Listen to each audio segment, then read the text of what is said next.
Welcome back to Arnika coaching centre. तो आज हम करेंगे क्लास 10th का मैथमेटिक्स का स्टैंडर्ड का पेपर का सॉल्यूशन। ठीक है, तो आपका जो पेपर है उसका सेट 1 है ये, और जो आपके क्वेश्चन पेपर का कोड है वो क्या है 34 और 1। ठीक है, तो आज हम इसका सॉल्यूशन करेंगे, बाकी का हम बाद में करेंगे। अब जो सेक्शन ए है उससे स्टार्ट करते हैं। हम फर्स्ट क्वेश्चन देख लेते हैं। फर्स्ट क्वेश्चन क्या है, the ratio of the HCF to LCM of the least composite number and the least prime number. ठीक है, अब देखो ये क्वेश्चन वैसे तो बहुत इजी है, बट जिस बच्चे को ये नहीं पता कि कंपोजिट नंबर क्या होते हैं, प्राइम नंबर क्या होते हैं, तो उसको तो वो ये वाला क्वेश्चन मुश्किल लगने वाला है। ठीक है, तो सबसे पहले हम देख लेते हैं कि लीस्ट कंपोजिट नंबर क्या होता है। 4 होता है, हमें पता है कि जो कंपोजिट नंबर होते हैं हमारे वो कहाँ से स्टार्ट होते हैं, 4 से। और जो प्राइम नंबर होता है सबसे लीस्ट, वो कौन सा नंबर होता है हमारे पास, 2। ठीक है, अब हमें इन दोनों नंबर्स का क्या निकालना है। एक तो बार हमने HCF निकालना है और एक बार हमें क्या निकालना है, एलसीएम निकालना है, और फिर उन दोनों का हमें क्या निकालना है, रेशियो फाइंड आउट करना है। तो HCF निकाल लेते हैं हम। 2 और 4 का HCF क्या आएगा, 2 आएगा, और जो एलसीएम है वो क्या आएगा हमारे पास, 4 आएगा। ठीक है, अगर आपको HCF और एलसीएम निकालने नहीं आते हैं तो आप मेरी प्रीवियस वीडियो चेक कर सकते हैं। तो HCF और एलसीएम का अब हमें क्या निकालना है, रेशियो। तो 2:4, तो 1:2 आ गया। इसको हमने क्या कर दिया, कैंसिल कर दिया, सो 1:2। तो आपका ऑप्शन जो ए है वो क्या हो जाएगा, आपका करेक्ट हो जाएगा। ठीक है, नेक्स्ट क्वेश्चन है आपके पास, the roots of the equation x² plus 3x minus 10 is equal to 0। ये आपका बहुत ही इजी क्वेश्चन था, बहुत ही बेसिक क्वेश्चन था। हमें इसमें क्या करना था, सिर्फ इसमें रूट्स फाइंड आउट करने थे। तो हम क्या कर लेते हैं, इसका हमें आता है इसके रूट्स निकालना। ठीक है, हम क्या लेते हैं, x² प्लस इसके क्या बनेंगे फैक्टर्स, 5x माइनस का 2x। 5 को और 2 को मल्टीप्लाई करेंगे तो -10 आएगा, 5 और -2 को, और इन दोनों को प्लस करेंगे तो हमारा प्लस का 3x आएगा। तो x² plus 5x minus 2x minus 10 is equal to 0। अब इन दोनों में से हमने x को कॉमन निकाल लिया और इन दोनों में से हमने -2 को कॉमन निकाल लिया, तो हमारे पास क्या निकल के आ रहे हैं, x प्लस 5 और x minus 2। So either this is equal to 0 और this is equal to 0। So x की वैल्यू क्या आएगी, ये तो -5 आएगी या फिर क्या आएगी, 2 आएगी। तो हमारे पास ट्रू रूट्स क्या निकल के आए हैं, -2 और -5। So first option is correct. तो हमारा सेकंड क्वेश्चन का फर्स्ट ऑप्शन करेक्ट हो जाएगा। क्वेश्चन थर्ड है, the next term of the AP क्या दी हुई है हमारे पास, √6, √24, √54 इज। अब हमें यहाँ पे हमारे पास 3 टर्म्स गिवन है, तो हमें इसके नेक्स्ट वाली टर्म्स जो है फाइंड आउट करनी है। ठीक है, अब देखो इसका हम सॉल्यूशन कैसे करेंगे। हम सबसे पहले जो हमारे पास स्क्वायर रूट है उसको हम सोल्व कर लेते हैं। मैंने 24 को सिंपल कर लिया, तो इसको मैंने क्या लिख लिया, 4 × 6। इसको हम लिख सकते हैं ना, क्योंकि 4 6 से क्या होता है, 24 होता है। तो 4 का स्क्वायर रूट क्या आएगा, 2 आएगा, और 6 का हमने एज इट इज लिख लिया। सो 24 का स्क्वायर रूट किसके इक्वल आ गया, 2√6 के। ऐसे ही हमने 54 को ऐसे ब्रेक कर लिया, 9 6 जा 54 होता है, तो 9 का स्क्वायर रूट क्या निकल के आ गया, 3 आ गया, और यहाँ पे √6। तो जो हमारी एपी है वो ऐसे सिंपल होके हमारे इस फॉर्म में आ गई, √6, 2√6 एंड 3√6। अब हमें क्लियरली दिख रहा है कि यहाँ पे 1 से मल्टीप्लाई है, यहाँ पे 2 से मल्टीप्लाई है, यहाँ पे 3 से मल्टीप्लाई है। तो नेक्स्ट टर्म हमारी क्या आएगी, 4√6। ठीक है, तो ऑप्शन हम देख लेते हैं। ऑप्शन में हमारा क्या दिया हुआ है, √96। इसको जब हम सोल्व करेंगे, √96 जब हम सोल्व करेंगे, 16 × 6, तो 16 का स्क्वायर रूट क्या आएगा, 4 आएगा। सो 4√6। तो हमारा जो ऑप्शन है √96, ये हमारा सही हो जाएगा। फोर्थ क्वेश्चन है, the distance of the point -17 from x axis is. हमें -17 पॉइंट से डिस्टेंस निकालना है, कहां से, फ्रॉम द x एक्सिस। अब देखो मैंने आपको ऐसे रफली डायग्राम बना के ऐसे मतलब समझाने के लिए ऐसे रफली डायग्राम बनाया है कि ये होता है हमारा x एक्सिस और ये होता है हमारा y एक्सिस। ये हमारे x की पॉजिटिव साइड है और ये हमारी नेगेटिव साइड है। तो जो पॉइंट है हमारा नेगेटिव है, सो -1 इस साइड आएगा, तो -1 यहाँ पे है, और जो 7 है वो पॉजिटिव है तो अपर साइड आएगा, तो 7 यहाँ पे है। तो मैंने इस पे ऐसे इन दोनों के इंटरसेक्शन से ये पॉइंट बना लिया, क्या, -1 और 7। तो -1 और 7 हमारा पॉइंट यहाँ पे आ गया। अब हमें इस पॉइंट का डिस्टेंस किससे निकालना है, x एक्सिस से, और x एक्सिस हमारे पास कहाँ है, यहाँ पे है। तो मतलब इस पॉइंट का डिस्टेंस हमें कहाँ से निकालना है, x एक्सिस। तो ये वाला डिस्टेंस होगा ना इन दोनों के बीच का। तो यहां से लेके यहां तक का डिस्टेंस कितना है, 7 है, जो y की वैल्यू है वही तो है ना। तो इसलिए हमारा इस -1 7 से x एक्सिस के बीच में कितना डिस्टेंस आएगा, 7 unit. So answer is 7। Fifth question है, what is the area of semicircle of diameter D. हमें एक सेमी सर्कल का एरिया फाइंड आउट करना है और उसका डायमीटर कितना दिया हुआ है, डी दिया हुआ है।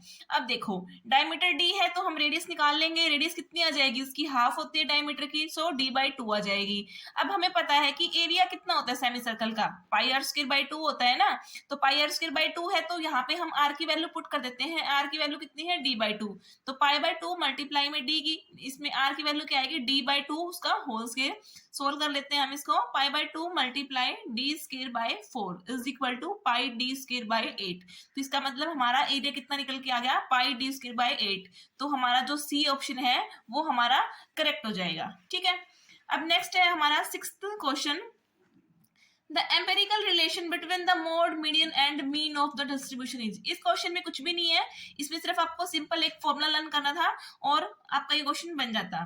तो जो इसका फर्स्ट ऑप्शन है, mode is equal to 3 median minus 2 mean, ये आपका क्या है, करेक्ट ऑप्शन है, ये सिर्फ आपको लर्न करना था। ठीक है, 7th क्वेश्चन है, the pair of linear equations 2x is equal to 5y plus 6 and 15y is equal to 6x minus का 18 represents two lines which are intersecting। हमें बताना है कि जो ये 2 लाइन्स हमें दी हुई हैं वो किसको रिप्रेजेंट करती हैं, वो इंटरसेक्टिंग है, पैरेलल है, कोइंसिडेंट है, या फिर क्या है, आइदर इंटरसेक्टिंग है और फिर पैरेलल है। ठीक है, अब देखो देखने में हमें ये क्वेश्चन बहुत इजी लग रहा है, बट थोड़ा सा इसमें क्या ट्रिक थी कि हमें इसको थोड़ा सिंपल फॉर्म में ले जाना पड़ेगा कि जो 5y है उसको हम लेफ्ट में शिफ्ट कर देते हैं, ऐसे ही हम इसको सिंपल फॉर्म में लिख लेते हैं। देखिए इसको कैसे सोल्व करेंगे, मैंने इसको सिंपल करके इस फॉर्म में लिख लिया, 2x minus 5y is equal to 6 and 6x minus 15y is equal to 18। ठीक है, ये हमने एक नॉर्मल इसकी फॉर्म बना ली है। अब देखो, अब हमें पता है कि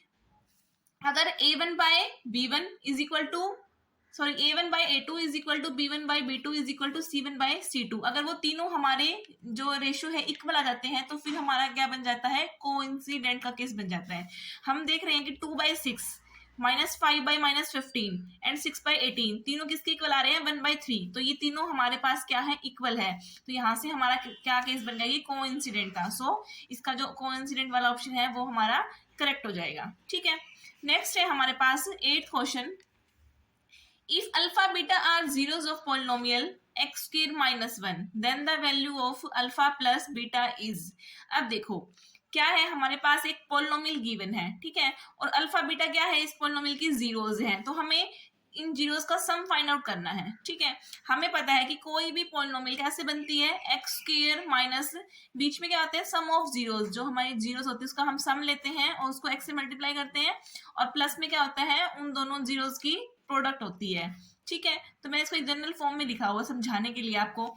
अब देखो x²-1 है, अब बीच में यहाँ पे हमारे पास x की कोई टर्म नहीं है, तो इसका मतलब x की कोई टर्म नहीं है, इसका मतलब वो जीरो है, मतलब x के जो साथ वाला कोफिशिएंट है वो क्या है, हमारा जीरो है। तो इसका मतलब इस पॉलिनोमियल में हमारे पास अल्फा प्लस बीटा की वैल्यू कितनी हो जाएगी, zero. So alpha plus beta क्या आ जाएगा हमारे पास, zero. So D option is the correct. 9th question है, if a pole 6 meter high cast a shadow 2√3 meter long on the ground then sun elevation is। अब देखो ये कोई एक पोल है, इसकी कितनी हाइट है, 6 मीटर, ठीक है, और जो उसकी शेडो है ग्राउंड पे वो कितनी है, 2√3 मीटर। ठीक है, और हमें बताना है कि जो सन का एलिवेशन, मतलब ये वाला जो एंगल है ना, वो हमें निकालना है कि वो कितना बनेगा। ठीक है, अब देखो ये हमारी एक ट्रायंगल की फॉर्म बन रही है, ये हमारा बेस है, ये हमारा परपेंडिकुलर होता है और ये हमारा एक तरह से हाइपोटेन्यूज होता है। ठीक है, तो हमें पता है क्या होता है टेंजेंट थीटा, हम कैसे निकालते हैं, tangent theta is equal to perpendicular divide by base. So ये परपेंडिकुलर कितना है हमारे पास, 6 है, और बेस की कितनी वैल्यू है, 2√3। So tangent theta is equal to 6 divide by 2√3। यहाँ से हमने इसको सोल्व कर लिया, तो क्या आ गया हमारे पास, √3। अब देखो टेंजेंट में √3 किसकी वैल्यू होती है, 60 डिग्री होता है ना हमारे पास। सो यहाँ पे √3 को हमने क्या लिख लिया, टेंजेंट 60 डिग्री, क्योंकि टेंजेंट 60 कितना होता है, √3। दोनों को कंपेयर कर लिया हमने यहाँ से, तो यहाँ से हमारे पास थीटा की वैल्यू कितनी आ गई, 60 डिग्री आ गई। ये आपको इन सबका सॉल्यूशन नहीं करके दिखाना, ये सिर्फ मैंने आपको समझाने के लिए करके दिखाया था कि आपको अच्छे से समझ में आए कि हाँ कि इसका कौन सा ऑप्शन कैसे, क्यों और कैसे करेक्ट हुआ है। ठीक है, तो उसका जो ए ऑप्शन है वो हमारा क्या है, करेक्ट हो जाएगा। 10th क्वेश्चन है, secant theta when expressed in terms of coat theta. अब देखो secant थीटा को हमें कोट थीटा की फॉर्म में एक्सप्रेस करना है, तो इन चारों में से कौन सा ऑप्शन हमारा करेक्ट होगा। अब देखो हम इस हमारे पास ऑप्शन गिवन है, ठीक है, तो हम क्या करेंगे, इन चार ऑप्शन को हम वन बाय वन मतलब सोल्व करके देखेंगे। हम ज्यादा टाइम नहीं लगाएंगे इसके ऊपर, हम ऐसे हिंट के रूप में मतलब ऐसे माइंड में देखेंगे कि हाँ किसका कौन सा बन सकता है। अब देखो इन हमें पता है कि सेकेंड की क्या आइडेंटिटी होती है, one plus secant square theta is equal to tangent square theta. अब देखो यहाँ पे मुझे वन प्लस और वन प्लस तीनों ऑप्शन वन प्लस में दिख रहे हैं, बट यहाँ पे क्या है one minus cot square theta, तो ये इसके चांसेस बहुत कम है, तो इसको हम एक बार नेग्लेक्ट कर देते हैं, ठीक है। आप इसको सोल्व करके देख लेना, ज्यादा टाइम नहीं लगने वाला। मैं सी ऑप्शन आपको डायरेक्ट सोल्व करके दिखा रही हूँ कि इसका आंसर यही बनने वाला है। So one plus coat square theta divide by cot theta. अब देखो ये हमारी आइडेंटिटी होती है, one plus coat square theta क्या होता है, कोसिकेंट स्क्वायर थीटा, और उसका क्या है अंडर रूट और डिवाइड बाय कोट थीटा। तो यहाँ से हमारा स्क्वायर से स्क्वायर रूट कैंसिल हो जाएगा, तो क्या आ गया cosecant theta divide by cot theta. अब कोसिकेंट थीटा को हम क्या ले सकते हैं, one upon sine theta, and cot theta को sine theta upon cos theta. So हमने इसको सोल्व कर लिया और यहाँ से हमारे पास क्या आ गया, one by cos theta is equal to secant theta. इसका मतलब जो सेकेंड थीटा है हम उसको इस फॉर्म में एक्सप्रेस कर सकते हैं। सो सी ऑप्शन क्या हो जाएगा हमारा, इसका करेक्ट हो जाएगा, ठीक है। अब देखो जो 11th क्वेश्चन क्या है हमारे पास, two dice are thrown together, the probability of getting the difference of numbers on their upper face equal to 3 is, ठीक है। अब देखो इस क्वेश्चन में क्या है, हमें पता है कि जब भी दो डाइस होते हैं तो हमारे पास टोटल आउटकम कितने होते हैं, 36 होते हैं ना, 6 एक डाइस में कितने होते हैं, 6 होते हैं, और दो डाइस में 6 मल्टीप्लाई 6 इज इक्वल टू 36, तो टोटल आउटकम कितने हो गए हमारे पास 36। अब देखो ऐसे कौन कौन से केस है जिसमें हमारे जो हेड और मतलब जो दो हम जब हम दो बार डाइस को फ्लिप करेंगे तो जो दो नंबर हमारे आएंगे उन दोनों का डिफरेंस कितना होना चाहिए, 3 होना चाहिए। अब देखो अगर फर्स्ट टाइम में 1 आ रहा है और सेकंड टाइम में अगर 4 आ रहा है तो इन दोनों का डिफरेंस कितना है, 3 है ना, तो इसका मतलब ये वाला केस जो है हमारा बन सकता है। अब 1 के साथ और कोई पॉसिबिलिटी है, मुझे तो ऐसी कोई पॉसिबिलिटी नहीं दिख रही कि जो 1 के साथ जिसका लेने से हमारा जो डिफरेंस है 3 आए, ठीक है। अब ऐसे ही 2 है हमारे पास, 2 के साथ हम 1 लेते हैं तो भी नहीं आएगा, 2 के साथ हम 2 लेंगे तो भी नहीं आएगा।